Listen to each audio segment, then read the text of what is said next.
Hello and welcome back, farmers. Got another exciting episode for you today at episode 25. And, this is the show that considers everybody a potential farmer.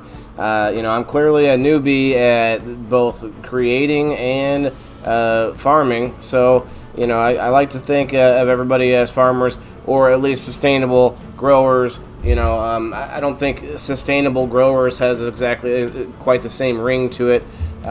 This episode is quite possibly the best part of the series, the last 3 or 4 episodes, showing you the creation of this little concoction I built at home here that is actually up and running finally.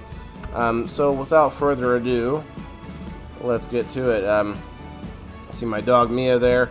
But that's, it's one thing to complete a project before you get fish, but it's another thing altogether to transfer that project to a new house, and also upgrade or change or, modify that project in that same time.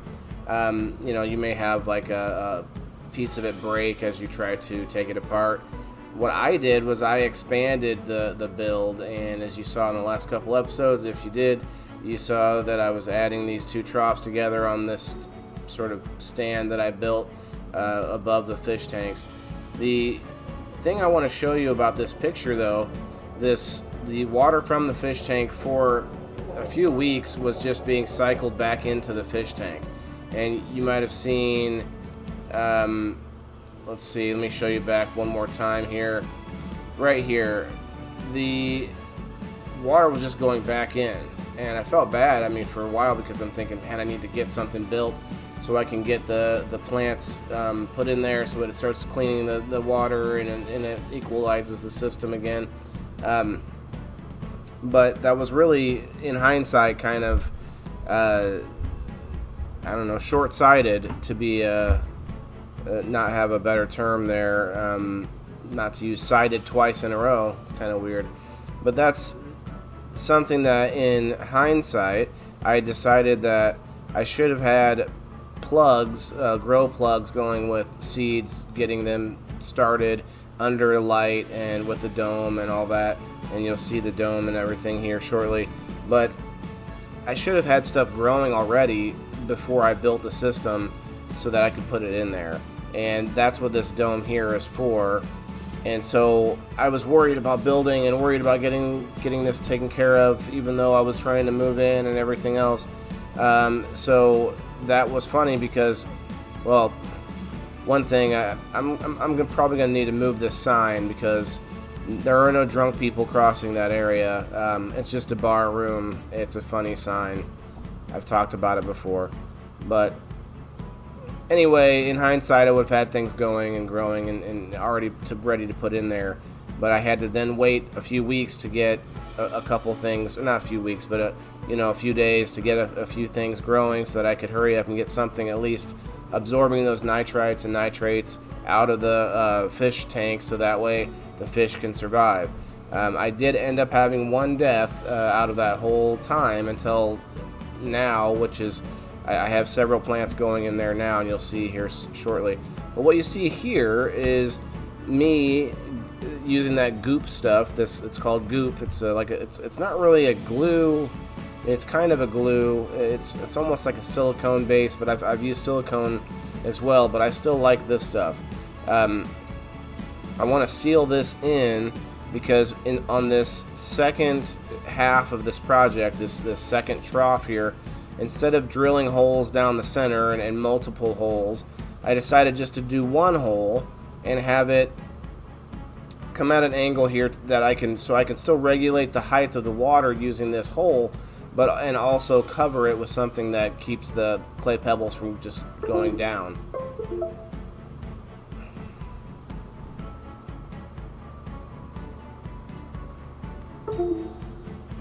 So I keep doing this like every episode, it's kind of getting old, but I gotta figure it out.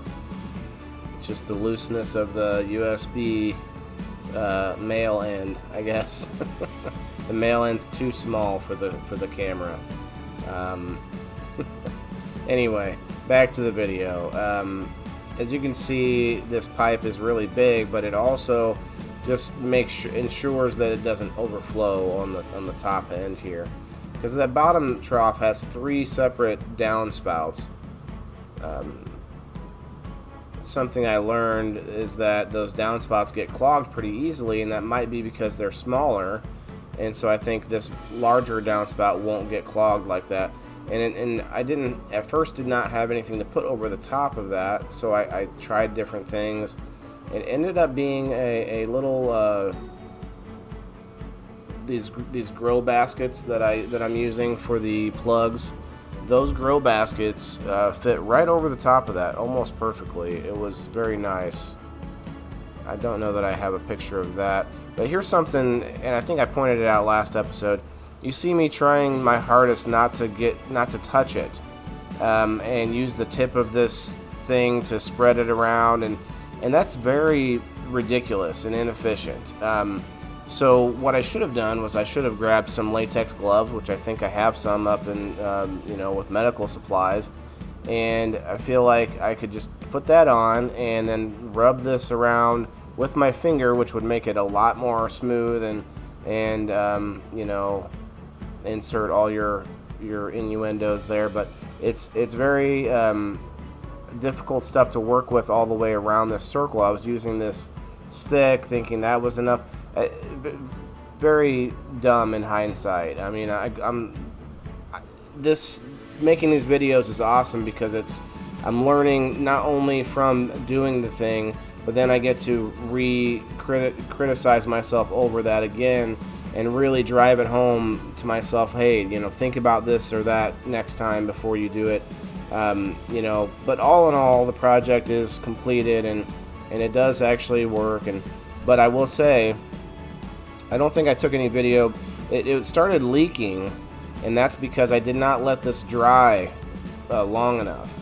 I let it dry for a while, and I thought I touched it, it's dry. Well, it wasn't dry enough because the water did end up finding its way through there, right underneath this big pipe here. So I ended up like a frantic, like a I Love Lucy episode, where the pies just keep coming, or I think they were pies. I might be wrong about that. Anyway, it's something like that. But that old episode, so the water was just leaking out, and I kept plugging holes, and it would leak out more somewhere else, and it's because the holes I was plugging was with this fresh goop that's not dried at all, and it just came right through. So I had to shut the system off. I had to move the hose from this upper system down to the lower one where it is now. You see it there. But this is after I filled it up with clay pebbles. I had this whole thing full of water. I thought it was going fine, and I happened to go and check it, and boom, it was just water was just leaking down the bottom. But luckily there's some space in there, so it wasn't too terrible. So anyway, I drained it out. Then I had to scoop out a whole bunch of the pebbles. I had to get the water level down below this cut so that I could have time to let the thing dry. So I mean, it looks good here, but it was definitely flawed. And so what I ended up doing when I went back to let it dry, I think I used my finger a little bit that time. I think it dawned on me as I was like, well, why isn't it? I can't get it to seal that well. Well, it actually seals pretty well. It's just that it dries. It sort of clumps together as you're trying to spread it on itself. So it's hard to describe. It's like it's half drying, and it sort of makes your job harder if you're not using your fingers or something smooth like a brush. But anyway, let me show you here. I have this hose coming all the way from my RO water filtration system. It wasn't by design. It's just that I happened to buy a large reel of the extra hose so I could do different things with it and modify it as I need to. And so I did all the modification, and I had it all set up, and I had this last piece that was connected still, and instead of cutting it short, I just ran it all the way to my grow room, and that way I can just put it right in the water, and there you go, bada bing, bada boom, the fish get the clean water. I don't have to be carting, buckets of water back and forth. So I like it, but I'm actually going to shorten that up so I can use some of that hose in a different way, but we will work on that later. Yeah, you can see as it's coming together, I added these lights. I added these grow lights. I got 6 of them for, I think, $60. They're not incredibly powerful lights, but there's 5 of them, plus this large T5 grow light on top of these veggies. I mean, that's more than enough. I mean, it really covers a large area. I mean, I'm sure I could get more at some point. I mean, because you can see here, it doesn't quite cover that entire back PVC grow, but honestly I need to do some more research on that. I mean, trust me, there's a never-ending list of research that's needed, I think, for this project. But I think over time, trial and error, and as long as I don't let my errors become too large, I think I'll be fine. But as far as specific things to research, I really want to figure out what would grow best in this back setup. And I think some of the issue might be that the water level in that PVC pipe is too low, and it's just flowing right through the bottom, and there's not that much water. So I think one option that I have, and I got some stuff to do this, but it's not going to work. I'm going to have to return it. I hate doing that, going back and forth to the hardware store. Then I end up spending more money while I'm there. But I found what I'm thinking I'm going to do is I'm going to step down the size of this end PVC pipe to a smaller pipe, and I'm going to shift this whole thing down because it looks like, it sticks out a little bit, and I bump into it sometimes, and if I bump into it, if it gets knocked out of all the way over, the water is just going to go everywhere. So it's not up there as stable as I think it should be. That's one project I have to work on, is find some way to maybe use a stiff piece of metal instead of the wires I have it hanging from. That's probably a good idea as we're talking here, having that idea. But this is gonna kill 2 birds with 1 stone, and I'm gonna shift this down, get it out of the doorway, but also utilize more of the spaces. And like I said, maybe get another light at the end here if I find something that even likes that. But stepping down to a smaller size as it goes back into the system, I think will help me slow down the water and get that water level to rise, and hopefully not too high, but it can't be too. I mean, the step down is going to be bigger still than this hose here, so I don't see that it's going to be a problem in that respect. But having that water level higher is going to help all these grow cups actually absorb that water. I mean, I had just recently here, after this, what you're seeing here, I had some mustard that happened to grow in some old cubes that I was soaking, and I didn't even plant it, but there was some mustard growing, so I'm like, okay, I'll throw those in there. And they started to, they took off in this process here with the dome. This dome was great. It's a great buy for somebody especially someone who's new to growing, because the plants get much stronger if you have light closer to them, higher moisture, more heat. All of that is happening in this confined area, and that will help them grow stronger and as they get taller. Because I had problems before where the light wasn't close enough to the plants, and so I had things growing, but it was growing out in side directions instead of being able to grow taller and stronger. So that was a big shift for me, and this was the other thing besides the light height, was being able to do this entire thing. What you see here is actually these first 4 here. This one does end up growing as eventually, but all 4 of these are lettuce. They're lettuce from the seeds that I created. I got lettuce to go to seed. They call it going to seed. Once the plant gets to its full cycle and becomes it starts to flower and seed. And those are on some of my older episodes. It was at the old house, and in the small, tiny little system I had, and it started growing and making these flowers, and the flowers looked like dandelions that you could, the seeds with the little flyers on the ends.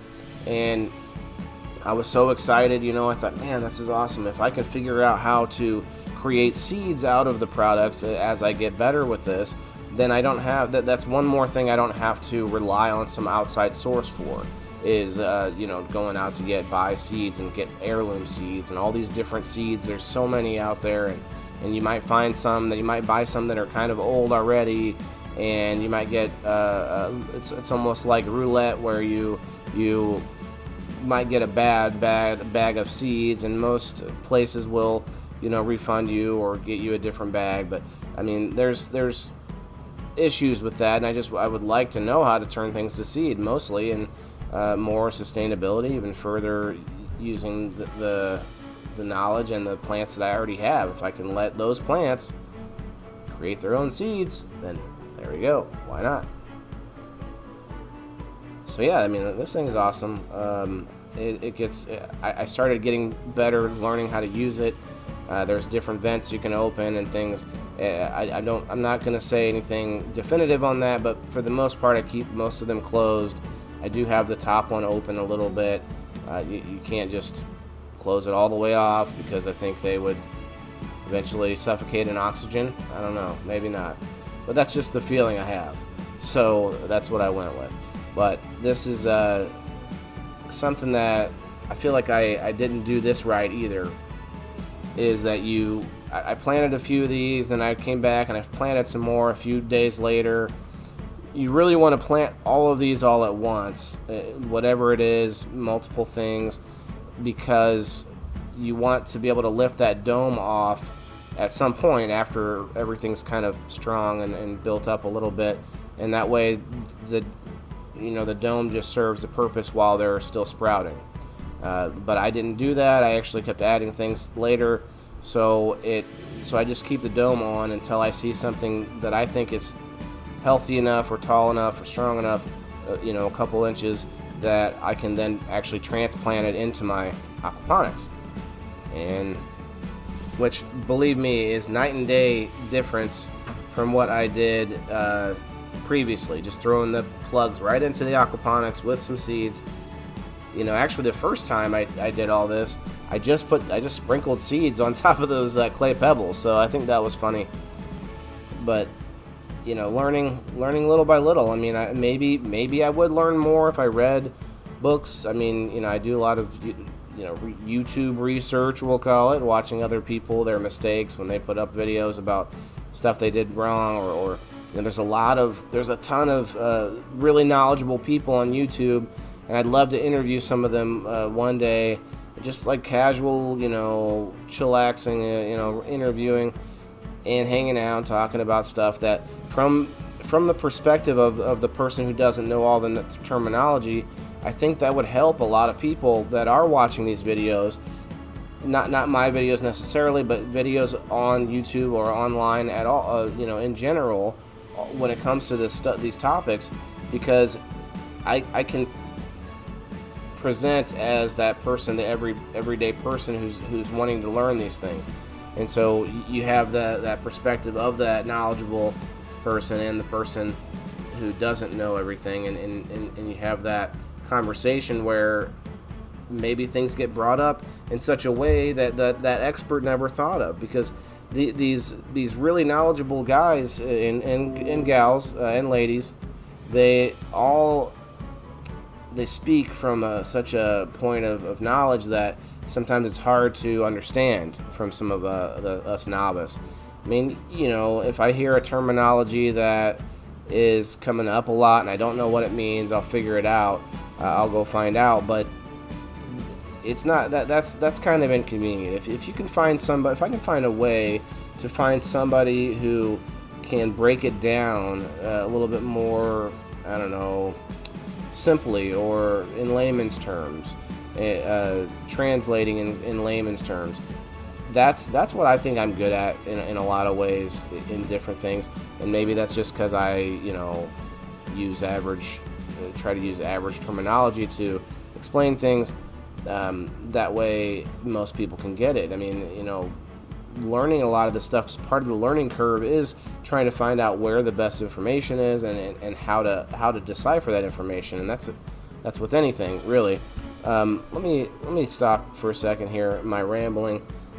Show you this lettuce. Lettuce is taken off, but this one in the back, it started to sprout tiny bit, but I'm still letting it go. But these other ones took off, and I planted all those at the same time. And again, these are those seeds that I brought to seed, or the lettuce I brought to seed. These are other seeds that were in the package. But you'll see here in a minute that it had the seed cap was on it forever, and I ended up doing a little surgery and plucking that cap off.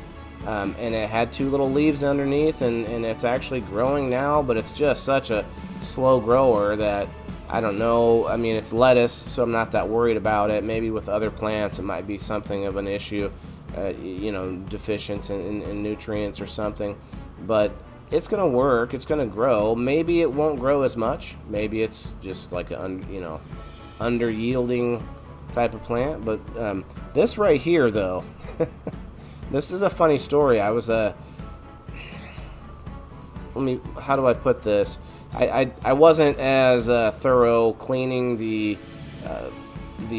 clay pebbles that had been outside in the grow trough, sitting out there for a few days when I first moved in. I didn't clean them that well, and I just thought, well, we'll wing it, because all I have are a bunch of little tiny fish, and I'm not that worried about it. Anyway, I found this when I was rooting around in the pebbles, and I thought, well, I don't know what it is. I'll see if it grows. And so I plucked it out and I put it in here. I didn't have any roots or anything yet, so I just had this, and I stuck it in, and it started rooting. And I thought, okay, that's pretty cool. That's interesting. I mean, I could see that it was starting to lift up a little bit, so okay, I know it's actually doing something.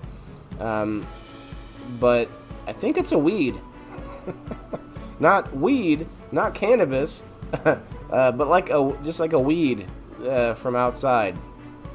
I ended up separating it from all this, and it's in like a little bucket, and I'm just seeing what happens as it gets bigger.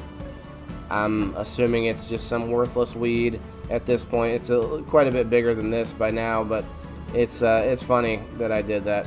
These are actually cucumber here, and I'm pretty excited about those because, cucumbers are an actual, thing that you can bite into. I mean, you can bite lettuce, but it's almost nothing there. I mean, I'd have to make a pile of it but if I can grow some decent cucumbers indoors, I think that would be pretty cool. I think that would be a great step up from the herbs and lettuces and things like that. Yeah, you can see this this thing here. I don't know what it is, but it's there. Yeah, you got a couple of shots back there of some mustard, which I'm not greatly excited about, but it started growing without me, so okay. Yeah, you see, I covered everything now with the plastic because I'm trying to cut down on the algae and the mold or anything like that comes up. So that's why I'm trying to keep everything covered. As I grow, I open more spots, open up, and then But I'm just gonna looking on transplanting some lettuce, and I think I put the cucumber in at this time too. Very exciting, very exciting. Well, because look, I mean, now my fish are gonna be protected, I guess, or not protected, but yeah, the system's gonna start equalizing is what I meant to think and say at the same time. But anyway, let me just skip ahead a little bit. I mean, it's pretty clear what I'm doing. I'm just putting in I'm putting a few things in here that were growing well enough at this point to help the system out anyway. But then I covered all this back up. Let's see here. Yes. Yeah, I mean, this is... it looks crazy with all the wires everywhere, but some of these wires are like stiff wire that all I have to do is fold it, so that then I can adjust those lights, because they're very, very lightweight lights, and so just bending these wires here at whatever size, whatever height is fine. Have it at a slight angle just to accommodate for this, I don't know, the angle of the system, the decline or incline of this, the lower bed, the higher bed, and then the PVC. I had a few little design ideas on how to make sure this wasn't going to spill over the edge, but all in all, it just helps to have it set and then not bump into it. Yeah, you see me doing this for the first time. I didn't really think it through. I just thought I'll just use this garbage bag that was sitting there not being used, and it worked out. Yeah, this T5 light is probably the heaviest light I have, and it's still not bad. I'm using this bungee cord to sort of keep that light at a tilt. When I raise the light, though, when these plants get taller, I don't know what I'm going to do. I'm just going to have to find some other object that's a little bit shorter, or maybe wrap this one around or something. So that's a little bit of an annoyance. I mean, if I had one more of these cords that, adjustable height cords for lights, I can buy them. I need to maybe get one, but that would be the answer to making this work better. I do want to. You see how this PVC is like swaying in the air, and yeah, it's not very solid, but I definitely need to do something about that. I want to add a filter into the system somehow, and I feel like the best place to do that would be over here, where the water goes from the fish tanks into the PVC pipe, because I don't want to put a filter at the end of this pipe, because that's going to slow it down too much, and that's going to make the water back up into this pipe. It's going to raise up and then probably spill over. So if I put the filter at this end, that might slow the water down a bit. I'm not sure. I mean, not over time it shouldn't. I mean, the water will saturate the filter, but that will be the best way to do this, I think. And there were some pictures, I might have shown them last episode, but of this system. After this point, I decided to wrap around an old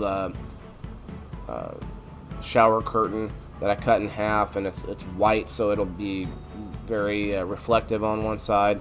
There's the cucumbers. Oh man, they're way bigger now. They're like this now, but I'm excited to see if they fruit. I mean, and also I know they vine. I know it might get crazy, so I'm thinking I'm gonna either keep them pruned back, or start to let it vine onto something in the basement.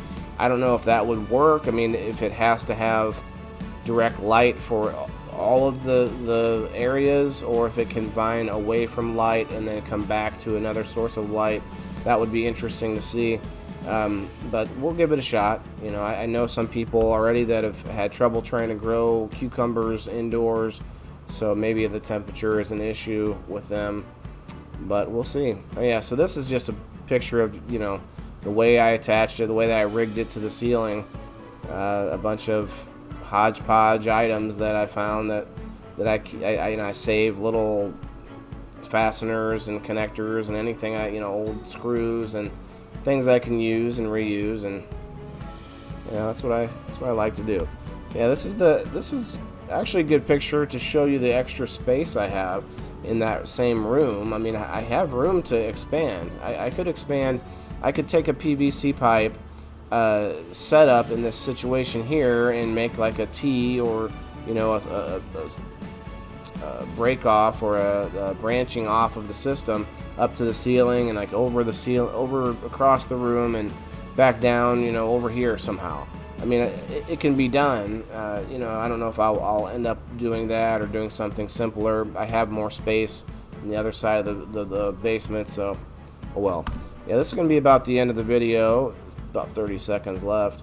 I mean, if you like the idea of learning how to be sustainable in your living situations and your methods. And this is the show. I mean, this is not the show to teach you how to do these things.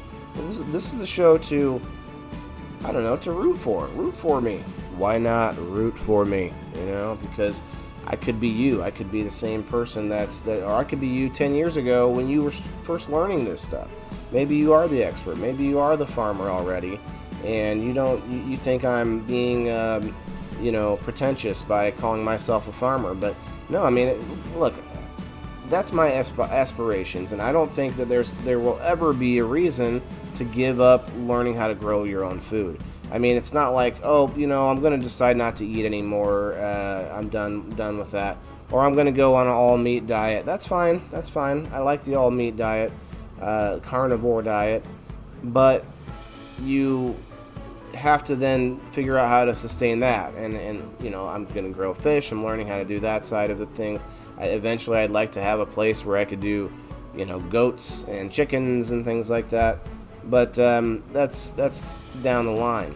What you see here, though, is the setup for the RO system that I was talking about earlier. I made sure I bought this kit with extra different valves, and I have a one-way valve in there to make sure that it doesn't back up through the system for any reason, the pressure.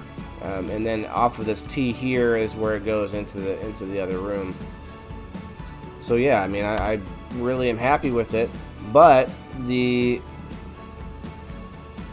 downside to this, if you've ever thought about getting an RO system for your water, and maybe you haven't done a lot of research on it, you just know that it's the much cleaner way to drink water.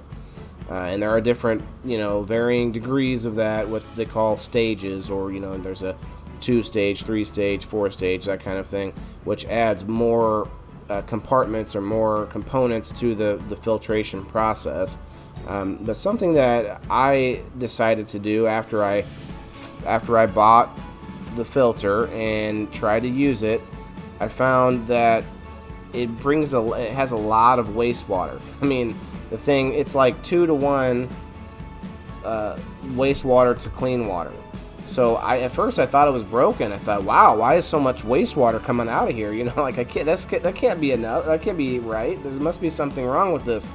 No, it's right. I mean, you can adjust that a tiny bit by putting a different tube in. I mean, it's maybe not a tiny bit, it's a third, I guess. This other tube makes it a 1-to-1 ratio. They were colored, and this red tube makes it 1-to-1, which puts more pressure, or more, not pressure, but more wear and tear on the filter. In that way, it wears out faster. That's the downside, but the upside is it gives you a 1-to-1 ratio, meaning that you only have half of the amount of water coming through there as wastewater rather than 2/3 of that. So it's a little bit less wastewater, but I am actually happy with this pressure tank that I got in addition to the system, because it gives me a 6-gallon amount of water that can come out at a much higher pace, so I can just get it quickly when I need it instead of having this trickle, because the water just comes at a trickle through the system. I mean, it's very, you can easily put it in a bucket and then forget about it, and then it overflows because it takes so long. And you can't just sit there watching it. It's there's a lot of issues with that annoyed me. So I got this, and I'm really happy with it. It really does work well. But let's move on here. I do like the system, though. It is very clean water. I like that about it. Okay, yeah, a little close up on the valves and everything. That was actually kind of fun, putting that together, almost like a erector set or something, that like a Legos or something from your childhood, that they plug and play, and you cut the tube to make different height, different lengths, and it's pretty interesting. But I am saving the wastewater that comes out into this barrel, because I can use it for other things. I mean, it's not edible, not potable. You don't want to drink it, but you could do things like cleaning stuff. I actually bought a rainwater collection barrel, and I thought I had a picture of that in here, but maybe I'll put it up next time. But the rainwater collection barrel has its own spout at the bottom that you can hook up a hose to, and so I thought that's cool because then I can, you know, have a way to use that water. And it's in my, I have a sort of a larger basement shower area that I can keep it in so that it can't damage anything if it overflows. So, but that's all this episode. I'm really happy that I finished the system and got my fish back up and going, and I'm hoping that they start to breed and make more guppies and, you know, whatever it is, make more fish, and then eventually I'll have to expand, and, you know, but I'll probably end up buying bigger fish, and I don't know that I'm gonna jump to the edible fish yet, but we'll see. But I'm gonna work on the new system, the bigger system, the more commercial system here shortly. I have a little bit of lumber, maybe not enough for the whole thing, so I think I could get something started at least. But yeah, until next time, guys, I appreciate it. Any, you know, like, share, and subscribe, of course, great, I love it, but, you know, I'll get there eventually. I want to get to the point where I'm actually making money by growing and selling the vegetables, not really worrying about too much of the YouTube, but it does keep me motivated, and it keeps me, you know, doing more to make more content. It's sort of the circular, you know, feeding snake that helps itself. So it's really nice that it motivates me and helps me think of new things and new projects to get going. But until next time, guys, check me out on all the sites you see below, and I will talk to you soon.